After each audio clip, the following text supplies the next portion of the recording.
All right. Welcome to another episode of How I Met Your Mortgage. As always, I am your host, Adam Smith, with Just the Tips Coaching. There's a bit of a hesitation there. I promise you guys I did not forget who I am. And a really cool repeat guest for you guys today. We've had him on the show before, and it's always entertaining to say the least. But welcome back to the show. Well, certainly one of my good friends, hopefully one of yours as well, Stephen Green. Hi, Steve. Hey, how are you? I'm awesome. Ask anybody. Okay, fair enough. That's usually my knee-jerk reaction when somebody asks me live. I don't think I've ever actually said that on the show after, I don't know how many of these we've done. We're 40 some episodes into our 8th year. So you got to figure 250 to 300 podcasts we've done. And yeah, I don't think I've ever taken the opportunity to give that retort when somebody asks me how I am. So thanks. I appreciate you lobbing that up for me to spike on down. Yeah, an easy one. Awesome. Yeah. Spike that one over the net. I got you. Yeah. So, man, 8 years. Like, has it been 8 years since you started? Yeah. Wow. Yeah. Thomas. And I've known you longer. Actually, It's funny because I did recently see in Facebook memories, because one of the things you and I have worked on for years with our students, for lack of a better term, coaching clients, agents, large scale speaking engagements, whatever, is a lot of Facebook techniques, social media in general. But I still, for years and years now, go through those Facebook memories every day and see what kind of content can be, I don't want to say repurposed or recycled, although there is some of that, but that's not the activity I'm describing, that it's an opportunity for you guys to kind of comment or perform additional activities with your old Facebook posts, just to see what the algorithm is doing with that historic engagement. Who else is going to see it again? Who's new to your audience that is going to see it for the first time? Those kinds of things. So I run through that every day, and we're not that far off from when we did that conference in Nashville at the Gaylord, which is where you and I met. Yeah. Which I think is a little over 9 years. Okay, sounds when right. we did that event was a little over 9 years ago. And yeah, I met the likes of a lot of you lunatics. There are a handful of you that really stick out, but you're at the top of the list. Yeah. So that was a good event. I remember that fondly. It was a good time. Great town, a lot of fun.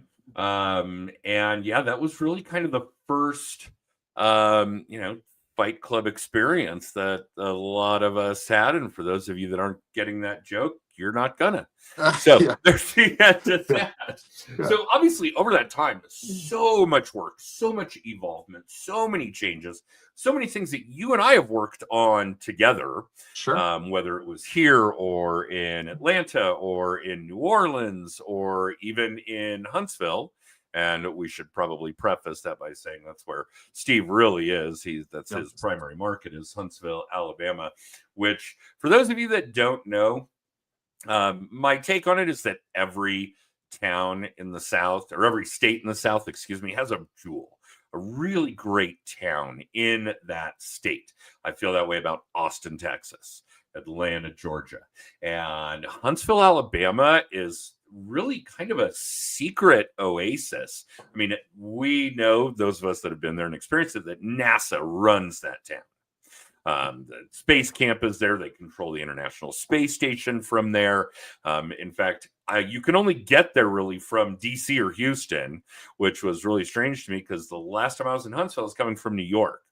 So New York City. So I'm surrounded by 3 of the biggest airports on the globe. And I could not get a direct flight to Huntsville. I had to go to DC to get to Huntsville. But because of it, the town is high tech. It's really intelligent. It's really progressive. I mean, there's so many really cool things about Huntsville for a town of, 200,000 people? Yeah, I don't know, actually. I think the last time I looked at it, the actual Huntsville population was only like 180K. Yeah, it's not it's one of the fastest growing cities here, Right. but So that's why yeah, margin. it is definitely the jewel of Alabama, I would say, though. Yeah, 100%. Yeah. great city. I enjoyed it immensely, and I'll bet this time of year the weather is decent. And oh, you guys did get a little bit of this cold snap that missed Colorado. We're having 75-degree days all last week, and you guys may have had a little cold, Yeah. touch of snow. Well, Also, well, South Carolina. the thing here is you wake up freezing and go to bed on fire. Like, it's not, you have changed seasons all through the day this time of year, You're right? getting to run the heat and the AC every day. Oh yeah, Cool. exactly. And All and right. when you got kids flipping the downstairs air on, the upstairs heat on, and vice versa, that's like a whole other thing. Yeah. So Running that's both at the same time. All yeah. right, that's an interesting one. So in all this time and all this work that we've done together and all the involvement that we've experienced with lead gen, certainly things like social media and contact management and really just in general staying in front of people, Sure. to client retention and how we continue to do that and how we take care of past clients and affiliates and what we would refer to as advocates, for lack of a better term. The way that I've always described it is people that are doing business with you, clients, or have people that are going to do business with you, leads, and people that can refer business to you, advocates. Right. And all of those people, which is really everybody under the sun at this point, because everybody either owns real estate, wants to, or knows someone who does. True. How are we addressing that? And how are we taking good care of those people and staying in front of those people and so on and so forth? And the evolution of how we've done that over the last decade has been huge, right? We really weren't doing a whole lot of that in social media more than 10 years ago. Right. I don't even think we had things like Insta and Snap, and we may have had Facebook in infancy stages, YouTube certainly, LinkedIn, those kinds of things. Right. But they're such different animals than they were today. And one of the big things that I don't think anybody is really still addressing, and I've been trying to get it off my chest as best I can, is AI. Yeah. And I actually, you've met Lauren Collins here in Denver, and she and I do a lot of this kind of stuff. And she and I met for a long period on Friday to talk about some planning for some AI related type of content, mostly for real estate agents. But there are a few things that really bother me. And the one that's been bothering me for a long period of time is that we're not really using AI in a method that it was meant to be used for. Not yet. And not in the systems that we're talking about, not in the things like client retention and lead generation. A lot of people are still treating it just like Google. Yeah. Right. Okay. Right. And I also see a lot of people creating problems for AI to solve that they didn't have and don't need, rather than using AI to solve problems they already do have and need to get solved. We're actually fabricating problems that we don't have for AI to solve. That one really drives me nuts. But I think the biggest piece of it, and I'm going to let you weigh in here on a minute, and maybe for the rest of the show at this point, because I know you're delving well into this, is that there's a mindset, there's a mental hurdle. And what we fail to see, computers are dumb. Everybody, I just want you to know computers are dumb. Still dumb. They only know what we tell them. Right. Okay, now the thing about AI is that we have told it everything we know ever in the history of mankind. Okay, so now it's not so dumb. But what we're really describing are still just data sets. So if you use Google Maps on your phone to get from point A to point B, that's a data set. Now, granted, it's a really robust data set. It knows all the street lights, and it knows if there's an accident, and it knows if there's a speed trap, and it knows all the street names and speed limits and on, addresses, what businesses are there. It's really robust, but it's just a data set. Which is what we're kind of still seeing a lot of people do with AI, is treat it like Google, treat it like a data set. What we fail to understand, I think, with AI is that there's more to it. So if you wanted to know the theory of relativity, you could look that up. You could Google that, and you could have AI tell it to you. Okay, but still just a data set, the theory of relativity. If you want to understand how Einstein came up with the theory of relativity, how that mental process occurred, that's the further step. We don't quite get over the hump to the point that even the processes, the mental processes, the thought processes and patterns that lead us to solutions is what AI now also knows. Right. It's no longer just the data sets, which is really impressive, but that's Google. You can find the Yeah. data sets by doing a Google search. The actual processes for solving problems, taking what's in that data set and getting to the end goal that you want is what we can't seem to quite grasp. Yeah. That Yeah. exists. Exactly. Well, and so okay, so I don't know. We haven't talked about this, I don't think, but so this year I'm actually exceeding my 2021 numbers by a large margin. Okay. And I did that as always by teaching classes, right? Of course. Sounds But like you. yeah, and we did some social media, but what's really knocking their socks off is AI. Right. And the first thing that I think the agents realize when they come to my class is they are you nailed it. People are still using AI like Google, not like an assistant, right? If you Google the best pizza place in Huntsville, it's going to go and it's going to look at the reviews, it's going to tally those up, and it's going to say this one, right?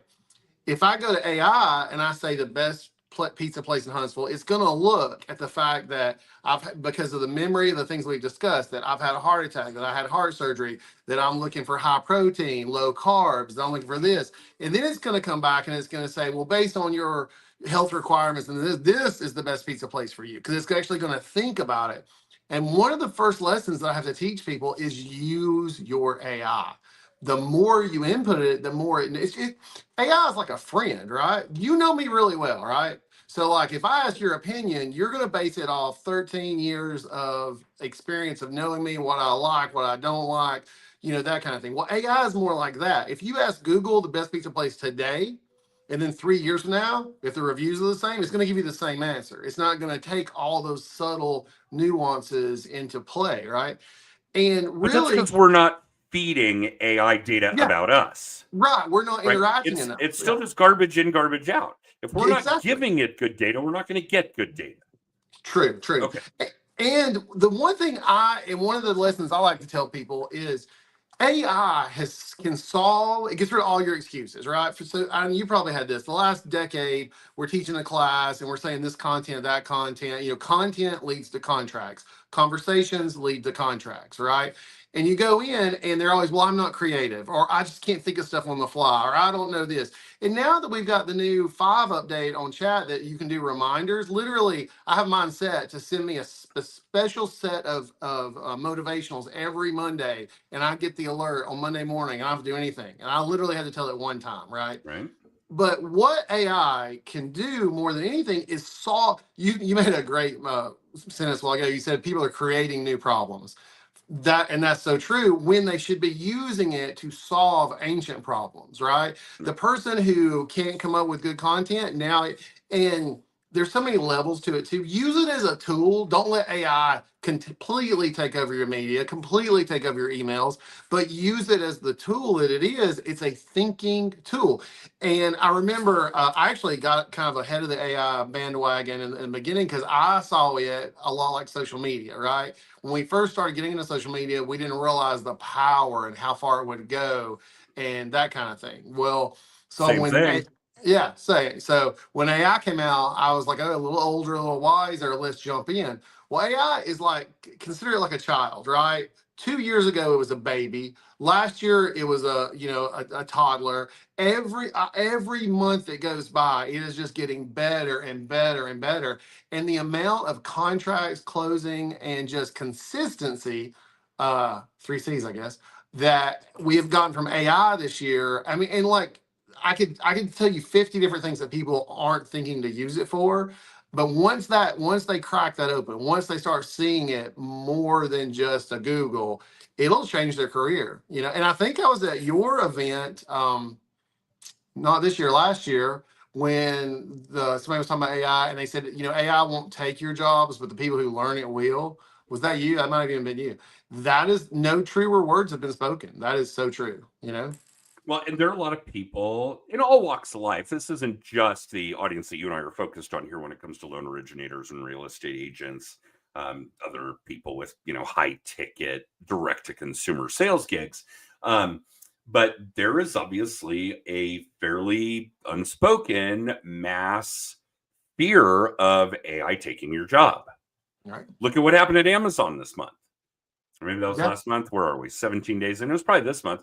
But they laid off something like 14,000 upper and middle management people because those roles could be filled by AI. Now, the good news is that I think a lot of the fear comes down to the end user, as it were. We're not replacing the guy driving the Amazon van up and down my block right now. No. Will it happen? Maybe. I mean, we know Amazon's dropping packages with drones to some degree in some specific locations, but it's really not about the fact that AI will take your job. It is literally people using AI will take your job, because we're learning how to be more efficient with the same resources, the same amount of time. And this is really big for us, because the goal you and I have, the goal that all of our coaching clients should have, the goal that everybody in one of your classes should have, is to get to a point where you are spending less time generating the same amount of closings, or generating more closings in the same amount of time. And that should be progressive. That should continue year over year over year. Right? I mean, just from an old school standpoint, we talk about the fact that, look, whatever you did last year to get, let's call it 30 deals. That's a pretty good year for a real estate agent these days. If you close 30 deals, let's even call it this year. If you will close 30 deals this year, we've only got about 45 days left in the year. Then all you've got to do is the exact same shit you did this year. And in theory, you'll generate another 30 deals next year. And then just ask those 30 people that you did deals for to refer you just one more person. That's it, just one over the course of the year. And you've doubled your business. Okay. That's kind of an old school mentality. We've talked about that for decades, literally. But if we're learning how to use AI in a proper manner, if we're really putting it in place to solve the problems we currently have, to accomplish tasks we already have, to make us more efficient, then yes, you should absolutely be learning how to implement to a point where your business increases year over year without exception. I don't give a shit what's going on in the market. It's a down real estate market. Fuck you. The government's closed and you can't get your VA deals done. Fuck you. These are not excuses if you're putting the tools in place properly. Right. Yeah. Your business should still be increasing. And so you know something I would like. So I work with a lot of agents, right? And I work with a lot of younger agents, because, and when I say younger, not their age, I mean young to the business, new right? to the business. They can be 50 in first year in. Sure. Well, it's always kind of funny, because when we have a down market, or we have rates go higher, anything a little tougher, a lot of times I'll see them grow exponentially. But what I'm seeing now is because they don't know any better. They came in with no expectations. They think this is what rates are. Sure. Yeah. Right. Yeah. They just go at it, right? They don't make excuses. They didn't have the ease of 2021. So they don't know. So they're not sitting there like, oh, darn it, it's these darn rates. They're like, hey, do you need to see a home? Has your family grown? Have you gotten a divorce? Or did you move, after college? Because that's what they are focusing on. They're not focusing on the past, right? And I get a lot of the negative Nancy's I always love when those come out at me, whether it be loan officer, whether it be realtor, and say, oh, it's slow. Oh, really? Well, did you look and see how many was sold in the county this year versus last year, the year before? And the number is so minuscule difference. It's like, okay, well, 4,000 sold, you couldn't get one, right? Like, it's funny how we make these glass ceilings for ourselves, that really is just about work and hustle and doing it and learning. You know what I'm doing? So I teach classes every month. I teach at multiple locations every month, right? In November, I just taught my last classes last week, and I told everybody, you won't see me again till January, because all I'm going to do is learn, train, absorb, and plan till January. And then we start off with our business plan for the year, and we rolling. And, I remember earlier this year, one of my most successful social media clients, very successful. Her first year in the business, she sold $1 million a month plus, over $1 million every single month. in social media, she spent $0 on any kind of bought leads. It was 100% organic, right? Had a great year, blew more than she ever thought she would have for her first year in the industry. And then we got to the end of the year, we started our business plan. Oh, my glucose alarm's going off. Sorry. This year or last year, excuse me. And she was like, okay, I want to double this year. I want to double. I was like, okay, so what's your plan for that? Oh, I just think it's gonna happen. I just think I'm gonna do double. I was like, no. You do just like you said, you do the same in, you get the same out. So you're going to double. We're going to have to increase your social media engagements. We're going to have to increase the number of social medias, or let's try other things. You want to try to do some Zillow bought leads, fine, right? Like it's not my thing, but whatever, if you want to do it. But you cannot put the same in and expect double out, right? The great thing about AI, kind of circling back to that, is now you can be more efficient with all this. So look, man, we were keeping a scoreboard. There were 7. This is about now. I've been doing this well over 20 years, right? I think 27 is the number, but I don't quote me on that. But we have been keeping a scoreboard. We had several deals this past year where they came to us, and in our line of work, for you guys that don't know, and Adam, you know this, we have a credit policy manual for every loan type. They change every day, and they're about as thick as a phone book, right? I would put my LOA up against anybody's knowledge and myself in the country, but things still change. Well, now we learned this really early this year. When we have something that we haven't seen in a minute or a little different or a little off, before we would decline the loan or move on or tell them what they had to do, we would run the scenario through AI. And specifically, I can tell you ADUs, the rules changed this year. USDA had some rules change, and we were able to do mortgages. In one particular case, had been turned down by 2 other lenders. And look, when we got it, I thought the same thing. I was like, yeah, for 20 years, this is the rule. You can't do this because this rule. But you know what? It had changed. They're not great about sending out, that information. I mean, you get like a thing, the loan types. So we looked at it, we found it. It was so funny on the very first one when we went and ordered the appraisal, and this has to do with ADUs, they changed some of those rules. The appraiser was like, you can't do this. And we had to send him the new rule. And he's like, oh, well, you can. And we ended up closing 4 of those situations, bam, bam, bam, bam, because we're the only lender doing it. And the reason why is because AI led us to know something faster than everybody else. And then now other folks are catching on, they're running it, talking to their underwriters, right? Same thing with real estate, right? There are so many little things that you could run through. Now, you know how long it would have taken us and this is why the other lenders turned it down. It would have taken so much time to go through the rule books, and they thought they knew the rule, right? For 20 years, this rule It was had been the same, right? Yeah, 20 years, yeah. And that right there alone, I can name 7 deals where they would have, and you know what would have happened on some of these, because like the one where like the other lenders turned it down, they would have given up. They would have waited another year, 2 years or whatever, right? Those folks are going to be having Christmas dinner in their home because of us, and we only knew it because of AI. If you're not using it to go deep like that, every time you get something that's weird, a little bit off, a decline, run it through AI and find out. Now I will say this little disclaimer on some of these things, because it is data, right? We don't just run it through AI, hit up on there and say, hey, this is the rule now. Then we dig deeper here's what I love about it.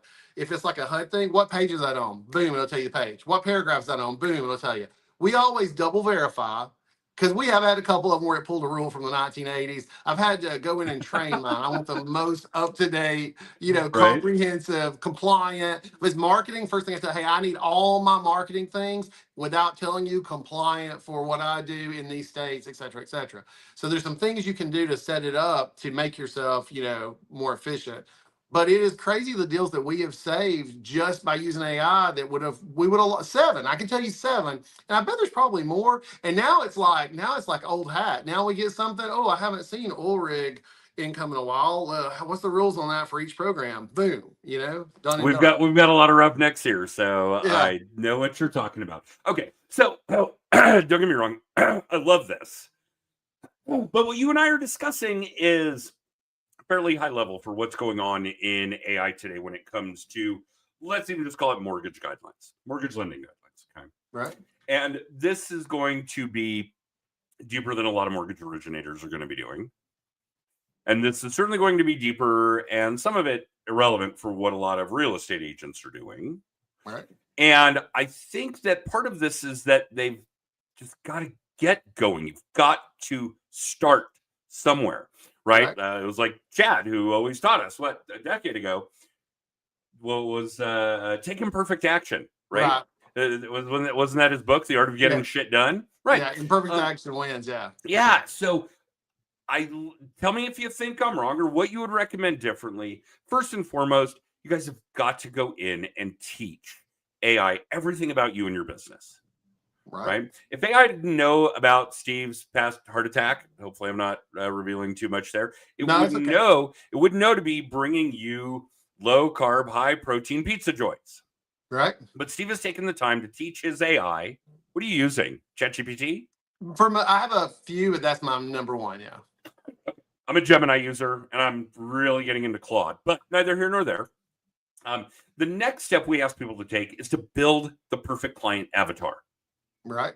Teach it about your business, what you do, what kind of people you've enjoyed working with. Give it information about the past clients that you really loved working with, who they were, what they did for a living, where they purchased, how much they spent, what their down payment was, what their career was, those kinds of things.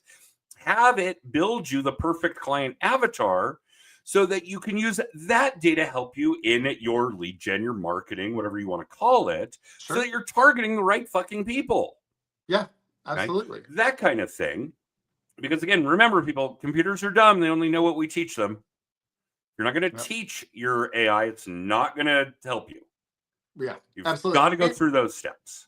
And here's the thing though, right? When we first started this, you had to ask me 20 questions to help you better understand my favorite client, right? That kind of thing, right? We kind of had to dumb it down a little bit for the AI, okay? Now, and we didn't do the full-blown drill down. Yeah, we didn't do all 50 questions, right? Right. But we had to we looked at it more basic, right?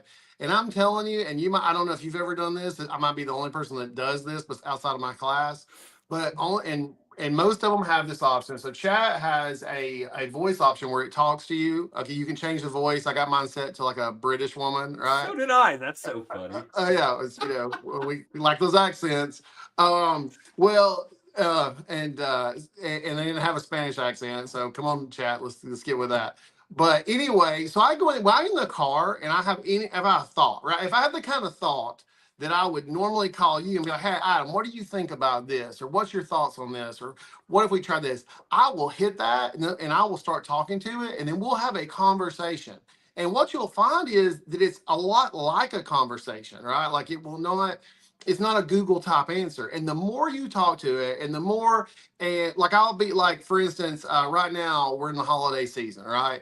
And I just did this thing.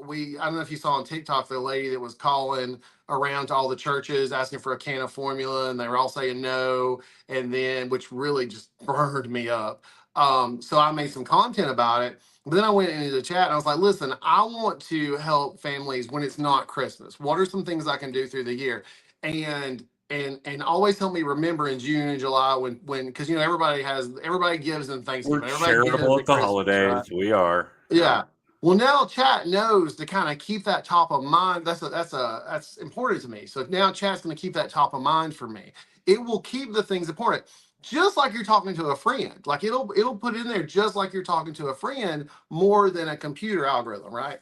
And if you're telling it the same things you told your friends. Yes, if you talk to it like you talk to that's why I like the voice. Texting it is, to me, I like the voice because I can literally be driving down the road and just having a conversation, talking about food, talking about, hey man, like, and I know we talked about this a little bit last time I was on the show last year, but when I got out of the hospital, I was on 7 medications. Wow. They told me I would be on these for life. Now, with the help of AI and my doctor, always verify.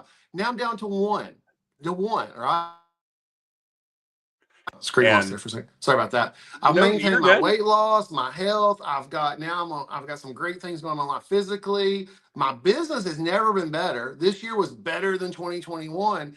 AI and AI was a tool. Now my team, I got a great team here, right? But they don't have anything to work on if I don't bring it in, and I can't bring it in any faster than I was without using the up-to-date tools.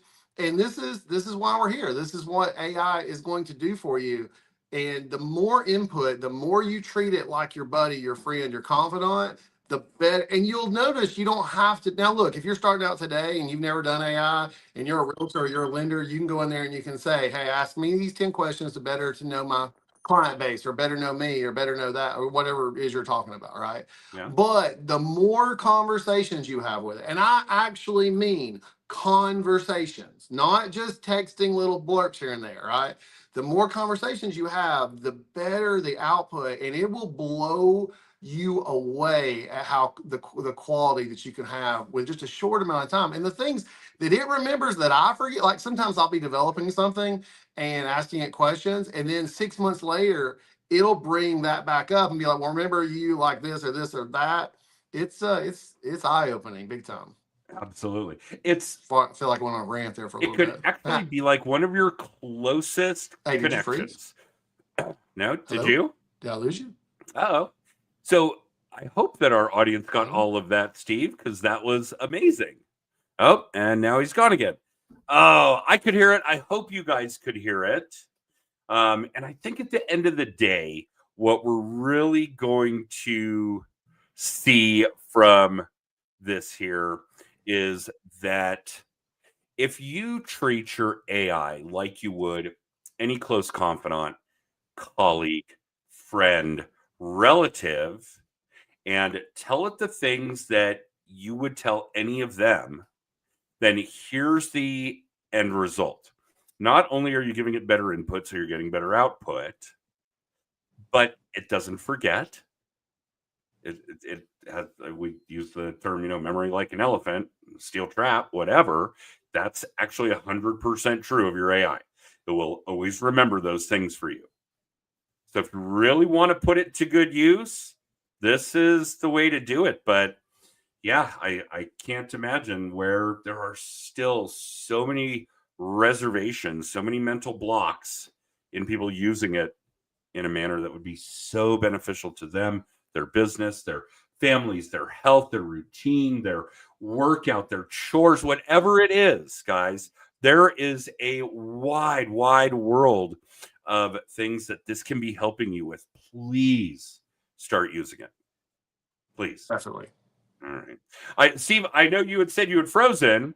I could hear you and see you, no problem. I'm certainly hoping the audience could, because you definitely laid down some nuggets there on how to treat your AI like a friend, confidant, relative, colleague kind of thing. It's kind of like, 10 years ago, you and I would pick up the phone and we'd call Keith and bug the hell out of him. And what do you think? Sure.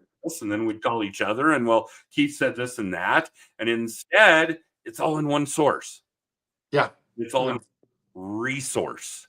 So, yeah, hopefully people are picking up what you're putting down. I hope so. I think that Alabama enough? They smell what you're cooking? Yeah. Hopefully people smell what you're cooking. And bless your heart. Oh, no, that's actually not a pleasant. Yeah, what I do wrong? We don't say that to people I like, that we like. Okay, got it. Sorry, my hillbilly to English dictionary is back here on the shelf. But thank you again for carving out this kind of time. We probably already have another episode on the books with you sometime next year. I will. January. Yeah. In January. Oh, soon. All right, I will double check that. For the rest of you, yes, I know we ran over time. Get over it. But for the rest of you that are watching or listening live or in syndication, you can catch new live episodes Mondays at 9:30 Pacific, 12:30 Eastern on Facebook, LinkedIn, and YouTube. The podcast is up a mere 40 hours later on Amazon, Apple, and Spotify.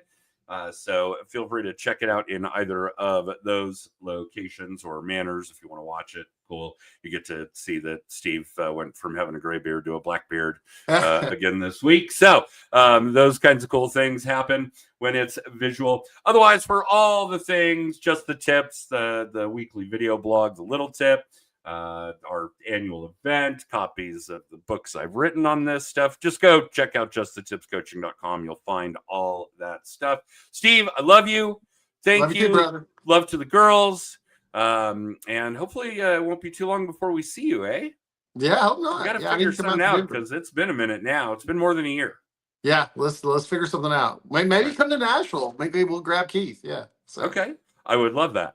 We'll do All right. something along those lines. For everyone else listening or watching live in syndication, thanks for checking us out. And we will be back not next week. Everybody have a wonderful Thanksgiving. And we'll be back the week after that with a fresh episode of How I Met Your Mortgage. And we will see you guys then. Bye, guys.